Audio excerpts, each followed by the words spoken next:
الحمدللہ حمد الشاکرین، الصلاة والسلام علی سید الانبیاء والمرسلین، خاتم النبیین، امام المتقین، قائد الغر المحجلین، سیدنا و مولانا محمد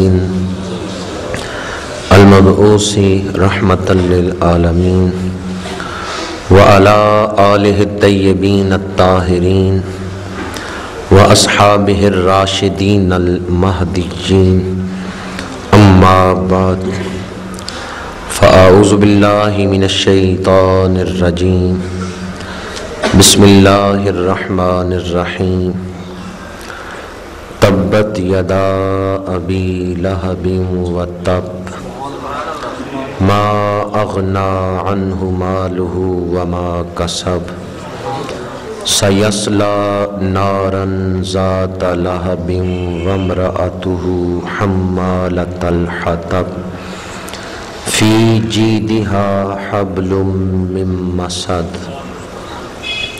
صدق اللہ مولانا العظیم۔ ان اللہ وملائکتہ یصلون علی النبی یا ایہا الذین آمنوا صلوا علیہ وسلموا تسلیما۔ الصلاۃ والسلام علیک یا رسول اللہ وعلی آلک واصحابک یا حبیب اللہ۔ الصلاۃ والسلام علیک یا خطیب الانبیاء والمرسلین وعلی آلک واصحابک یا رحمۃ للعالمین۔ برادران اسلام، اللہ رب العزت کا فضل و احسان ہے جس نے ہمیں جمعۃ المبارک کا برکتوں والا دن عطا فرمایا ہے۔ دعا ہے کہ خالق کائنات آج کے دن نازل ہونے والی رحمتیں ہم سب کو عطا فرمائے۔ خطبہ کے دوران میں نے سورہ لہب تلاوت کرنے کی سعادت حاصل کی ہے۔ چند گھڑیاں اسی سورہ مبارکہ کے حوالے سے گفتگو کروں گا۔ اللہ تعالی حق گوئی کی توفیق عطا فرمائے۔ انسان کی طبیعت میں، جبلت میں میں کا تصور پایا جاتا ہے، جسے انا بھی کہتے ہیں، اور یہ خود پسندی کبھی اتنی بڑھ جاتی ہے کہ انسان تکبر میں مبتلا ہو جاتا ہے، اور پھر تکبر کبھی اتنا بڑھ جاتا ہے کہ انسان اپنے تکبر کے اس نشے میں اللہ اور اس کے رسول کو بھی بھول جاتا ہے، اور معاذ اللہ وہ اپنے آپ کو اللہ سے بھی بڑا سمجھنے لگ جاتا ہے، یا پھر کم از کم اتنا ہوتا ہے کہ وہ سمجھتا ہے اب مجھے اللہ کی ضرورت نہیں، اب میرے سارے کام ٹھیک چل رہے ہیں، اب میں محتاج نہیں اس کا۔ یہ بھی تکبر کی ایک قسم ہے کہ آدمی اپنے آپ کو اتنا بڑا سمجھنے لگتا ہے کہ اپنے آپ کو اللہ سے بھی بے نیاز سمجھتا ہے، اور کبھی یہ تکبر کا نشہ ایسا چھا جاتا ہے کہ آدمی دین کی توہین کرتا ہے، اللہ کے رسول کی اہانت کرتا ہے۔ تکبر اللہ تعالیٰ کی ذات کے لائق ہے، کبریائی اللہ کی شان ہے۔ قرآن مجید میں اللہ تعالیٰ کے صفاتی ناموں میں سے ایک نام ہے المتکبر۔ وہ تکبر کر سکتا ہے، چونکہ وہ خالق ہے، وہ مالک حقیقی ہے، انسان کس چیز پہ تکبر کرتا ہے؟ انسان کے پاس کیا ہے جس پہ وہ تکبر کرے؟ اس کے پاس تو جو کچھ ہے وہ اپنا نہیں، وہ اللہ کا دیا ہوا۔ جس زمین پہ یہ زندگی گزار رہا ہے یہ بھی اس کے کنٹرول میں نہیں، سورج اس کے کنٹرول میں نہیں، جس ہوا میں یہ سانس لے رہا ہے یہ بھی اللہ کی عطا کردہ ہے۔ انسان کس چیز پہ غرور کرتا ہے؟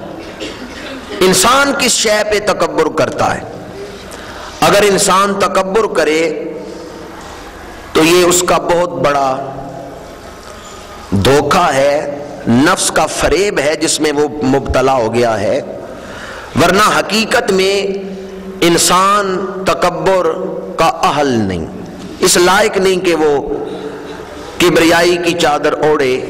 کبریائی ہے تو صرف اللہ تعالیٰ کے لیے، وَلَهُ الْكِبْرِيَاءُ فِي السَّمَاوَاتِ وَالْأَرْضِ، آسمان و زمین میں بڑائی ہے تو اللہ تعالیٰ کی، سب سے بڑی طاقت اللہ کی طاقت ہے۔ پنجگانہ اذان میں اسی بات کا اعلان ہم کرتے ہیں، اللہ اکبر۔ ایک اذان میں 6 دفعہ یہ کلمہ بولا جاتا ہے، اللہ اکبر، اور 5 اذانوں میں 30 دفعہ روزانہ ہم یہ اعلان کرتے ہیں، اللہ اکبر اللہ اکبر۔ اور پھر اذان کے بعد جماعت سے پہلے اقامت ہوتی ہے، ہر اقامت میں بھی 6 دفعہ ہم کہتے ہیں اللہ اکبر۔ گویا اذان و اقامت کو ملا لیں تو 60 دفعہ روزانہ ہم یہ اعلان کرتے ہیں، اللہ اکبر اللہ اکبر۔ پھر اقامت کے بعد ہے نماز، تو نماز بھی شروع ہی اسی تسبیح سے ہوتی ہے، اللہ اکبر۔ پھر بار بار اس میں بھی کبریائی کا اعلان، رکوع میں جانا ہے تو کیا پڑھتے ہوئے؟ سجدے میں، سجدے سے اٹھتے ہوئے، ایک رکن سے دوسرے رکن کی طرف منتقل ہوتے ہوئے تکبیرات انتقال پڑھتے ہیں، بار بار اللہ اکبر اللہ اکبر۔ نماز مکمل ہو گئی، سلام پھیر دیا۔ اب نماز مکمل کرنے کے بعد حضور نے پھر فرمایا 34 دفعہ پڑھو، اللہ اکبر اللہ اکبر۔ نماز میں بھی تکبیریں، نماز سے پہلے بھی تکبیریں، اقامت میں بھی، اقامت سے پہلے اذان میں بھی تکبیریں، اور نماز سے فارغ ہو کے بیٹھ گئے، نماز مکمل ہو گئی، اب پھر حکم ہے پڑھو اللہ اکبر اللہ اکبر۔ بار بار یہ تسبیح کیوں پڑھائی جا رہی ہے؟ تاکہ دل پہ یہ نقش ہو جائے، سب سے بڑی طاقت اللہ کی تسبیحیں اور بھی ہیں۔ سبحان اللہ کس کی تسبیح ہے؟ الحمدللہ کس کی تسبیح ہے؟ تو اس سے بھی تو اذان دی جا سکتی تھی، سبحان اللہ سبحان اللہ۔ اس سے بھی تو اقامت ہو سکتی تھی، الحمدللہ الحمدللہ۔ پر کسی اور تسبیح کے بجائے اللہ اکبر کو کیوں منتخب کیا گیا؟ اور تسبیحیں بھی تو ہیں جس میں اللہ کی شان، جن کے اندر اللہ کی عظمتیں بیان کی گئیں، سبحان اللہ الحمدللہ، دیگر کئی تسبیحات ہیں، لیکن ان سب کو چھوڑ کے اس تسبیح کو کیوں منتخب کیا گیا ہے کہ اذان میں بھی اللہ اکبر، اقامت میں بھی اللہ اکبر، نماز کے دوران بھی اللہ اکبر، نماز سے فارغ ہو کے بھی اللہ اکبر، حج کرنے جاؤ تو حجر اسود کی طرف استلام کرتے ہوئے بسم اللہ، شیطانوں کو کنکریاں مارتے ہوئے بسم اللہ، عید پڑھنے آؤ تو اللہ اکبر کہتے ہوئے، عید پڑھ کے واپس جاؤ تو اللہ اکبر کہتے ہوئے۔ یہ مختلف موقعوں پہ یہی تسبیح کیوں پڑھائی جا رہی ہے؟ تاکہ انسان کے دل میں یہ بات نقش ہو جائے، دنیا کی ساری باطل طاقتیں اللہ کی طاقت کے سامنے مکڑی کے جالے کی حیثیت بھی نہیں رکھتی۔ نعرہ تکبیر، تکبیر، رسالت، شان مصطفیٰ، تحقیق۔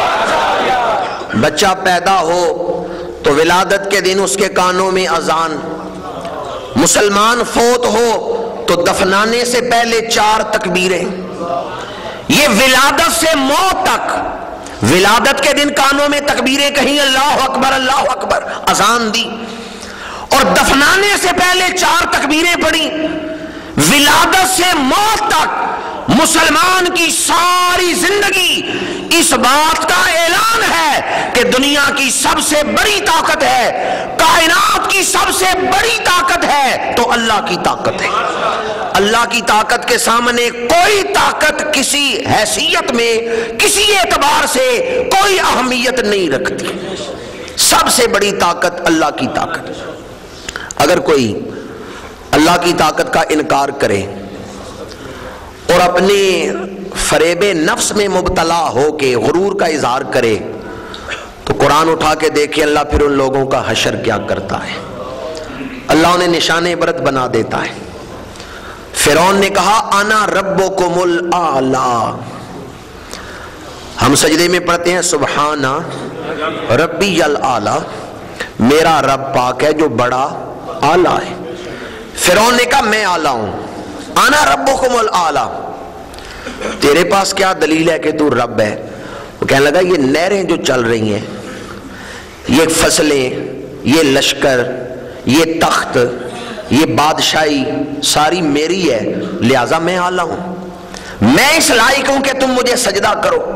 میں نہیں موسیٰ کے رب کو مانتا، میں تو خود رب ہوں کہ یہ نہریں، یہ دریا، یہ فصلیں، یہ باغات، یہ لشکر، یہ جاؤ حشمت، یہ سب کچھ میرا ہے، لہٰذا میں اعلیٰ ہوں. اب جن نہروں پہ وہ فخر کر رہے ہیں نا، اللہ نے انہی میں ڈبو دیا ہے. دریائے نیل میں جب غرق ہو رہا ہے تو روح فطرت نے پکارا پانی سے کہو تیرا حکم مانے اور تجھے چھوڑ دے. پانی نے کس کا حکم مانا ہے، فرعون کا یا سچے رب کا؟ پتہ چل گیا حکومت کس کی ہے، پتہ چل گیا طاقت کس کی ہے. فرعون تو ڈوبنا نہیں چاہتا، فرعون تو مرنا نہیں چاہتا، پر پانی فرعون کا حکم نہیں مان رہا، پانی اللہ رب العزت کا حکم مان رہا ہے. فرعون کو اپنی خدائی کی قیمت پتہ چل گئی. پھر اللہ تعالیٰ نے اس کو غرق کر کے لوگوں کی آنکھوں سے اوجھل نہیں کر دیا، بلکہ فرمایا ہم تجھے دنیا کے لیے نشان عبرت بنا دیں گے. دریا نے لاش اچھال دی ہے باہر اور پھر اسے محفوظ رکھا گیا ہے. آج بھی لوگ جو مصر وزٹ کرنے جاتے ہیں، اہرام مصر کے اندر فرعون کی لاش کو دیکھتے ہیں. فرعون کی لاش کو محفوظ رکھا گیا. اللہ نے کیوں اس کو محفوظ رکھا ہے؟ تاکہ دوسرے لوگ عبرت حاصل کریں، سبق حاصل کریں، اللہ کی طاقت کو چیلنج نہ کریں، اللہ کے عذاب کو دعوت نہ دیں.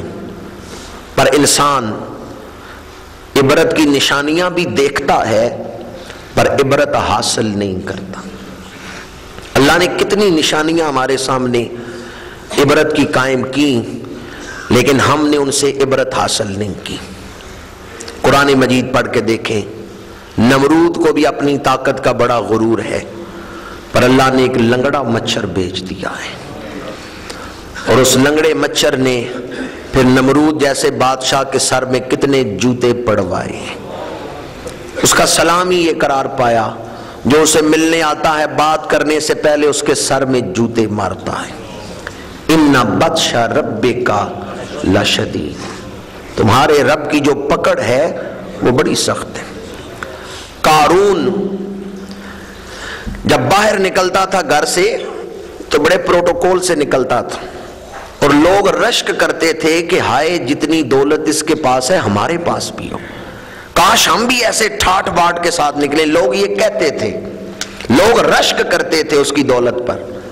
پر اللہ تعالیٰ نے جب اسے غرق کیا ہے تو گھر سمیت دولت سمیت ہی زمین میں دفنا دیا. زمین میں غرق ہوتے ہوئے لوگوں نے اسے دیکھا ہے. اس وقت لوگوں نے کہا کہ اچھا ہوا ہمارے پاس وہ دولت نہیں آئی جو ایسے برباد کر دیتی ہے، اچھا ہوا وہ دولت ہمارے پاس نہیں آئی جو دولت آدمی کو اللہ کے عذاب کا مستحق بنا دے اور دولت والا یوں زمین میں غرق ہو جائے۔ قارون کا انجام کیا ہوا؟ دولت سمیت زمین میں دھنسا دیا گیا۔ اس نے بھی اس بات کا انکار کیا تھا کہ اللہ تعالیٰ کے میرے اوپر کوئی احسانات ہیں، کہنے لگا یہ دولت تو میں نے خود کمائی ہے۔ حضرت موسیٰ سے کہنے لگا جاؤ اپنے رب سے کہو وہ میرا کیا بگاڑ سکتا ہے، یہ دولت میں نے خود کمائی ہے، اللہ نے مجھے نہیں دی۔ ابرہہ بادشاہ ہاتھیوں کا لشکر لے کے مکے کی طرف آیا۔ مکے والے ہاتھیوں کا لشکر دیکھ کے ڈر گئے، بھلا ان عرب والوں نے کب ہاتھیوں کا ایسا لشکر دیکھا تھا؟ بڑے بڑے خوفناک قسم کے ہاتھی، مکے والے ڈر گئے، لیکن اللہ تعالیٰ نے ان ہاتھیوں کو مارنے کے لیے کوئی بڑا لشکر نہیں بھیجا، چھوٹے چھوٹے پرندے بھیج دیے جو اپنی چونچوں میں پتھر اٹھا کے لائے۔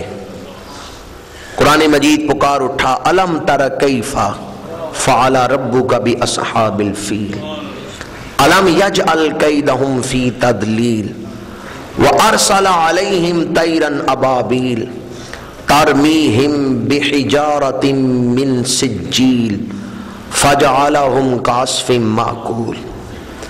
ارسل علیہم طیرا ابابیل، اللہ نے ان پر ابابیل پرندے بھیجے۔ بحر شعیب کی طرف سے اور جدہ کی طرف سے ابابیلوں کے جھنڈ آئے، اور ہر ابابیل اپنے منہ میں کنکری کو لیے ہوئے ہیں، اور اس کنکری کے اوپر نام لکھا ہوا ہے کہ کس کافر کے سر پہ جا کے اس کو پھینکنا ہے۔ ترمیہم بحجارۃ من سجیل، وہ نشان زدہ کنکری انہوں نے اسی کافر کے سر پہ جا کے پھینکی، اور وہ سوار کا جسم چیرتے ہوئے سواری کے نیچے سے نکل گئی۔ ابرہہ بادشاہ پر بھی وہ کنکریاں گریں، اسے دوسروں سے زیادہ سزا ملی کہ اس کے جسم کے اعضاء گل کے گرنے لگے۔ ابرہہ کے جسم کے اعضاء جو ہیں وہ سڑ کے گل کے گرنے لگے، اعضاء جو ہیں وہ پگھلنے لگے اور گرنے لگے۔ اللہ تعالیٰ کی طاقت کو چیلنج کرنے والا قرآن مجید نے فرمایا اللہ تعالیٰ نے اسے دھنے ہوئے بھوسے کی طرح بنا دیا ہے۔ یہ وہ لوگ تھے جنہوں نے غرور و تکبر میں آ کے اللہ تعالیٰ کی طاقت کو کچھ نہیں سمجھا، اور غرور و تکبر نے لوگوں کو ذلیل کیا۔ شیخ سعدی نے بڑی خوبصورت بات کی ہے، تکبر عزازیل را خار کرد بزندان لعنت گرفتار کرد۔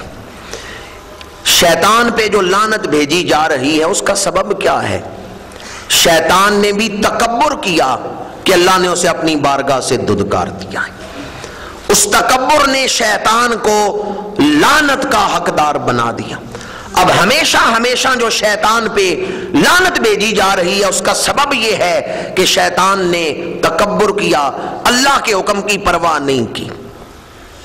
بعض لوگ ایسے ہیں جنہیں تکبر اللہ تعالیٰ کا بے ادب اور گستاخ بنا دیتا ہے، اور بعض ایسے ہیں قرآن اٹھا کے دیکھیں کہ انہوں نے اپنے مال کو بڑا کچھ سمجھا اور اللہ کے رسول کی بے ادبی کی۔